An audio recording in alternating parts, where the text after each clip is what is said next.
Hit story में आपका स्वागत है। मेरे अंकल मुझे एक होटल में ले गए। अंकल ने 2 घंटों के लिए होटल बुक किया और वह 2 घंटों में से 5 मिनट भी नहीं रुके। उन्होंने लगातार 4 बार मेरा नाम काव्या है और मैं दिल्ली की रहने वाली हूँ। मेरे घर में मेरे मम्मी पापा और एक बड़े भाई हैं। मेरा बड़ा भाई अमेरिका में मेरे अंकल के पास रहता है और वहाँ ही नौकरी करता है। अंकल मेरे पापा के कॉलेज के बहुत अच्छे दोस्त थे और कई बार तो इंडिया भी आ जाते थे। मेरी मम्मी हाउसवाइफ है और पापा सरकारी नौकरी करते हैं। मैं अब 22 साल की हूँ और अब मैं बीए के फर्स्ट ईयर की पढ़ाई कर रही हूँ। मेरी हाइट 5 फीट 9 इंच है। देखने में मेरा रंग गोरा बहुत। कुल मिलाकर मैं सिर के ऊपर की रौनक हूँ। कोई भी लड़का मुझे एक बार ना देखे, यह ऐसा आज तक ही नहीं हुआ। जब मैं जीन्स और शर्ट पहनती हूँ तो मैं बहुत ही कमाल की लगती हूँ। एक बार मेरे अंकल अमेरिका से आए थे। उनकी उम्र 55 साल है। उन्होंने मेरे साथ काफ़ी हद तक घुल मिल गए थे। एक दिन अंकल ने मुझे मूवी दिखाने बाहर ले गए। मूवी देखने के बाद उन्होंने एक होटल में कमरा बुक किया और मुझे ले गए। उसके बाद अंकल ने मेरे साथ कुछ अजीब नज़रों से गौर करना शुरू कर दिया था।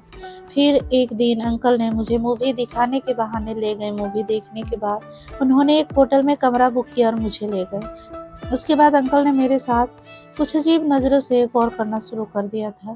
फिर उन्होंने 2 घंटे की मेरी मैं शुरू से ही पढ़ाई में ठीक थी और शब्दों से आगे रहती थी।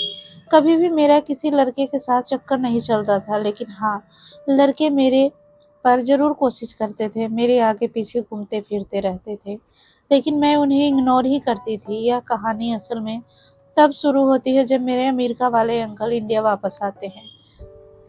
उस समय गर्मियों की छुट्टियां चल रही थी। अंकल 5 साल बाद इंडिया वापस आए थे। मैं उनके आने की खबर सुनकर बहुत खुश हुई, क्योंकि अंकल मेरे लिए बहुत सारे गिफ्ट लेकर आते थे। रविवार को अंकल घर आए। उन्हें देखकर मैं बहुत खुश हुई। मेरा मन में पता नहीं था, उन्हें देखकर एक अजीब सी फीलिंग आ गई। उन्हें देखकर मेरा उनके प्रति देखने का नज़रिया एकदम बदल गया। वह मुझे बहुत ही जवान और हैंडसम लगे। पहली नज़र में ही मैं उनको प्रति बहुत ज़्यादा आकर्षित हो गई। उनके पास बहुत सारा सामान था। मम्मी पापा और मैंने अंकल का बहुत बढ़िया स्वागत किया। मम्मी ने अंकल के लिए कई सारी खाने की चीज़ें भी बनाई थी। सभी सोफे पर बैठकर बातें करने लगे। काफ़ी देर बातें करने के बाद पापा बोले, यार तुम थोड़ा आराम कर लो, तुम थक गए होगे। तब अंकल बोले, हाँ थक तो मैं गया हूँ। फिर पापा ने मुझे कहा कि अंकल को कमरा दिखा दो। हमने अंकल के लिए गेस्ट रूम बहुत अच्छे तरीके से सजाया था। हमारा गेस्ट रूम ऊपर वाली मंजिल पर था और मैं अंकल को गेस्ट रूम की तरफ ले गई। मम्मी टेबल पर रखा सामान उठाने लगी और पापा अपने कमरे में चले गए। ऊपर जाते समय अंकल ने मुझसे कहा, काव्या तुम तो बहुत बड़ी हो गई हो, बहुत सुंदर लग रही हो। मैंने अंकल की बात सुनकर खुश होकर मुस्कुराते हुए कहा, अंकल जी यह तो आप बात सही कर रहे हैं। मैं अभी बड़ी हुई हूँ और आप भी कोई कम नहीं लग रहे हैं। किसी से बॉडी छोटी तो देखो, इस उम्र में भी जवान लग रहे हैं। अंकल ने मेरे कंधों पर हाथ मारकर हंसते हुए कहा, मैं तो जवान हूँ, तुम परख के देख लो। मैंने कहा, कोई बात नहीं अंकल जी, किसी अच्छे मौके पर मैं आपको भी परख लूंगी। अंकल बोले, मैं तो हमेशा तैयार हूँ, तुम बस बताओ। मैंने कहा, अंकल चलो छोड़ो यह बात, आप यह बताओ मेरे लिए क्या गिफ्ट लाए हो। तब अंकल ने कहा, इस बार मैं वहाँ से कोई गिफ्ट भी नहीं लाए, क्योंकि जो तुम्हें चाहिए था तुम्हें यहीं से दिला दूंगा। यह सुनकर मैं खुश हो गई और अंकल को हंसते हुए गले लग गया। अंकल ने भी मुझे गले लगाया। अंकल ने गले लगाते हुए मेरी पीठ पर हाथ फेर दिया और आप समझ ही होंगे। फिर हम अंकल के कमरे में पहुंच गए। मैं बिस्तर पर बैठ गई और अंकल शर्ट बदलने लगे। तभी पापा ऊपर आ गए और आकर कुर्सी पर बैठ गए। मैंने कहा, पापा अंकल की बॉडी देखो, एकदम सलमान खान जैसी लगती है। पापा ने कहा, ओ बेटी, अमेरिका में इनकी बॉडी किसी से कम थोड़ी होगी। शादी उन्होंने अब तक नहीं कराई, सारा दिन तो जिम में लगाते होंगे। अब अंकल ने कहा, यार शादी तो मैंने इनकी ही नहीं कराई, यही बॉडी की बात और फिर विलय हो गया तो क्या करेंगे। तुम भी थोड़ी बहुत एक्सरसाइज किया करो, तुम्हारी भी बॉडी मेरी जैसी हो जाएगी। पापा ने कहा, नहीं यार, मैं तो अब बड़ा हो गया हूँ, यह काम मेरे से नहीं होने वाला। मैं नीचे आ गई। अंकल की बॉडी पूरी फिट थी। मुझे लगता था कि वहाँ पूरी तरह से जिम में लगे होते होंगे। एक बार तो उनकी बॉडी और शरीर देखकर मुझे डर भी लगा कि जब हम दोनों साथ होंगे तो मेरा क्या होगा। मेरी तो हालत थोड़ी सी खराब होने लगी थी। उस वक्त मैंने कहा चलो अब मिलेंगे तब देखा जाएगा। कुछ देर बाद पापा भी नीचे आ गए। मैंने मम्मी से कहा और मम्मी पापा को कहने लगी कि पनीर की सब्जी बनाई। काव्या के अंकल को पनीर की सब्जी बहुत पसंद है। मम्मी ने कहा मुझे भाई साहब की पसंद के बारे में पता है, मैं पनीर की ही सब्जी बना रही हूँ। फिर पापा कमरे में चले गए। जब डिनर रेडी हो गया तो मम्मी ने कहा कि अंकल को बुला लिया। मैंने अंकल के कमरे में जाकर कहा आ जाओ जी, डिनर रेडी है। जब मैं वहां से वापस मुड़ने लगी तो अंकल ने मेरा हाथ पकड़ लिया और मुझे अपने करीब खींच लिया। मैंने कहा इतना लालच भी ना करो अंकल जी, यहाँ नहीं बहुत रिक्शे है, कोई देख लेगा, कितना खुला जैसा टाइम मिले यह सब कुछ। फिर इस बार अंकल ने हंसकर कहा कोई बात नहीं, बनाने का प्लान फिर खुले जैसे टाइम का। मैं भी हंस पड़ी। हम दोनों नीचे आ गए। डिनर करने के बाद पापा मम्मी और अंकल काफी देर तक बातें करते रहे। अंकल इन्हें अपनी अमेरिका की बातें बता रहे थे और मैं बोर होकर अपने कमरे में सोने चली गई। सुबह मम्मी ने आकर जगाया तो मैंने कहा मम्मी मुझे थोड़ी देर और सोने दो। तब मम्मी ने कहा थोड़ी देर तेरे पापा ऑफिस चले जाएंगे और तुम अंकल को शहर घुमा ले आना, या सारा दिन बोर हो जाएंगे। मैंने कहा ठीक है, घुमा लूंगी शहर। मैं उठकर रेडी होने लगी। मैंने एक ड्रेस पहना। जब मैं खाने के लिए कहने लगी तो अंकल ने कहा खाना तो हम बाहर ही खाएंगे। मैंने कहा ठीक है। फिर अंकल और मैं बाहर चले गए। मैंने पूछा हाँ जी बताओ जनाब, पहले कहाँ जाना है। अंकल ने कहा पहले तो खाने खाने जाते हैं। मैंने कहा ठीक है। फिर हम सीधे बस पकड़ के एक अच्छे से रेस्टोरेंट में गए। वहां हमने खाना खाया और फिर हम एक पार्क में चले गए। वहां पार्क में हर तरफ कपल ही कपल नजर आ रहे थे। फिर अंकल बोले क्या सोच रही हो। मैंने कहा कुछ नहीं अंकल जी। तो अंकल बोले कोई बात नहीं, हम भी एक कपल ही हैं। फिर क्या हुआ, तुम मुझसे थोड़ी सी छोटी हो पर चल जाएगा। मैंने हंसकर कहा ये तो है। इसके बाद अंकल बोले आज मैं तुम्हें शॉपिंग करवा कर लाऊंगा, बढ़िया बढ़िया टी शर्ट और जींस दिलाकर लाऊंगा।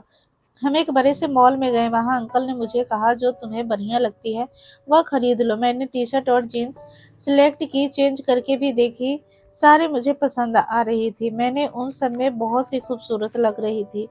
जब मैं टी शर्ट और जीन्स चेंज करके आ रही थी तो अंकल मुझे बड़ी ही गौर से देख रहे थे। सिर से लेकर पैरों तक उनकी नज़र मुझ पर थी। मुझे समझ आ गया कि उनकी नज़र कहाँ जा रही है। मैं उन्हें देखकर बार बार हंस रही थी। इसके बाद अंकल को पापा का फोन आया। वो हमें घर आने के लिए कह रहे थे। मैंने नाराज होकर कहा अंकल अब तो मजा आने लगा था और अब हमें घर जाना है। अंकल कहने लगे गुस्से क्यों कर रही हो, मैं अभी 20 दिन के लिए आया हूँ, तुम्हें पूरे नज़ारे दूंगा, टेंशन मत लो, फिर कल आएंगे। मैं खुश हो गई और अंकल के साथ चली गई घर। घर जाकर मैंने मम्मी को सारे कपड़े दिखाए तो मम्मी कहने लगी कपड़ों का इतना खर्च करने की क्या जरूरत थी। अंकल ने कहा क्या हुआ, इस बार मैं अमेरिका से कुछ नहीं लाया तो काव्या के लिए यही शॉपिंग करवा दी। इसके बाद पापा और अंकल अपनी महफिल सजाने के लिए छत पर चले गए। अगले दिन मैं और अंकल घूमने के लिए फिर से चले पड़े।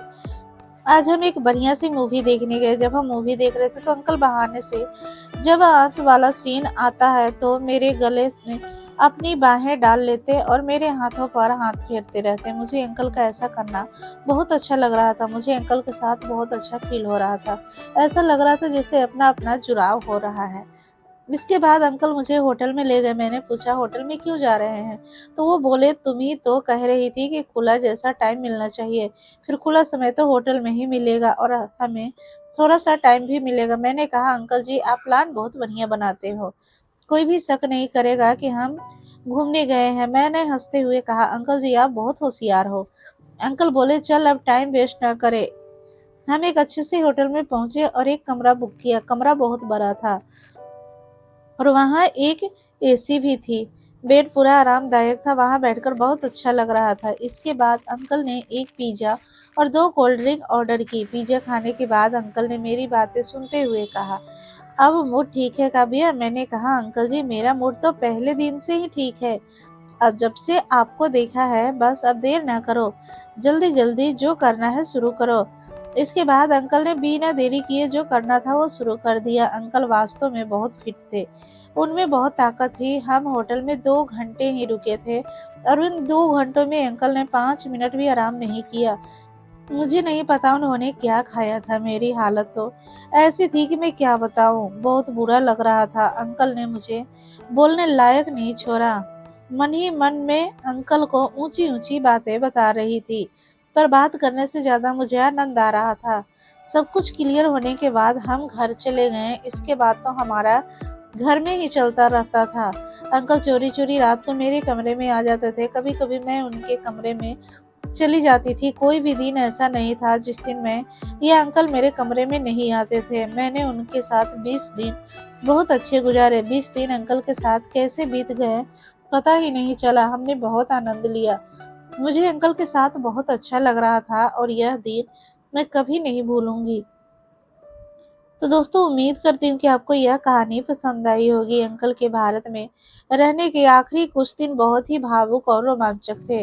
अब हमारे बीच कोई पर्दा नहीं रह गया था। घर के माहौल में भी हम एक दूसरे को ऐसी नज़रों से देखते थे जिसे सिर्फ हम दोनों ही समझ सकते थे। एक रात जब पूरा घर सो रहा था, अंकल दबे पांव मेरे कमरे में आए और उन्होंने मुझसे कहा कि वह मुझे बहुत याद करेंगे।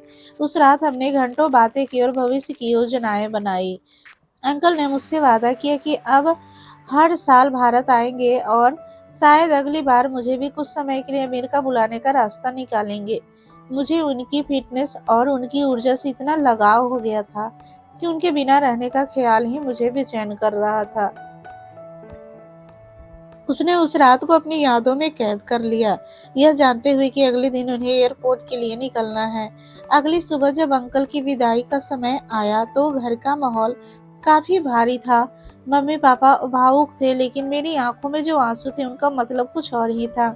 लेकिन जाते समय मेरे सिर पर हाथ रखा और धीरे से कान में कहा, अपना ख्याल रखना और उस होटल वाली हंसी को बरकरार रखना। उनके जाने के बाद घर एकदम खाली सा लगने लगा। मैं अक्सर उन जीन्स और टी शर्ट को देखती जो उन्होंने मुझे दिलाई थी और मुझे वो होटल वाला दिन याद आता जब उन्होंने एक पल के लिए भी चैन नहीं लिया था। कॉलेज की पढ़ाई में और मेरा मन नहीं लगता था और मैं दिन भर फोन उनके मैसेज का इंतजार करती। कुछ हफ्ते बाद अंकल ने मुझे अमेरिका से एक पार्सल भेजा। उसमें एक बहुत ही सुंदर घड़ी और एक पत्र था। पत्र में लिखा था कि वह जल्द ही मेरे भाई के माध्यम से मेरे लिए अमेरिका की वीजा प्रोसेस शुरू करवाने वाले की कोशिश करेंगे, ताकि हम फिर से वहीं खुला समय बिता सके। पापा को लगता था कि अंकल सिर्फ अपनी दोस्ती निभा रहे हैं और मेरे भविष्य की चिंता कर रहे हैं, लेकिन हकीकत तो सिर्फ मैं और अंकल ही जानते थे। अब मुझे बस उस दिन का इंतजार था जब मैं फिर से उनके साथ संगी और हमारी यह लुकी छिपी वाली प्रेम कहानी एक नए देश में नए सिरे से शुरू होगी। पूरा वीडियो देखने के लिए हमारे चैनल को सब्सक्राइब करें और कहानी पसंद आई हो तो लाइक करें। धन्यवाद।